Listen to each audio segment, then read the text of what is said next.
সবাই বলে পরিশ্রম করলেই সফলতা অর্জন করা যায়। আসলে আমি পুরোপুরি এটার পক্ষে নই। পরিশ্রম করলেই সফলতা অর্জন করা যায় এই কথাটা আমার কাছে যুক্তিসঙ্গত হয় না। কারণ পরিশ্রম করলেই যদি সফলতা অর্জন করা যেত, তাহলে উদাহরণস্বরূপ আমি বলতে পারি, মনে করেন আমার দেখা আমার পরিচিত একজন রিক্সা ড্রাইভার ভাই আছেন।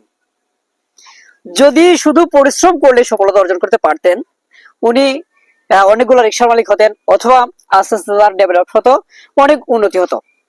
শুধু পরিশ্রমে সফলতা আসে না, পরিকল্পিতভাবে যদি পরিশ্রম করা হয়, পরিশ্রমের সাথে যদি পরিকল্পনা থাকে, তাহলে সে সফলতা নিয়ে আসতে পারবে। আর শুধু পরিশ্রমে কোনোদিন সফলতা নিয়ে আসতে পারবে না। সুতরাং আমি বলবো, পরিশ্রম প্লাস পরিকল্পনা দুইটা যদি একসাথে করতে পারেন, তবে আপনি সফলতা নিয়ে আসতে পারবেন। পরিকল্পনা করে পরিশ্রম করুন, সফলতা অর্জন করুন।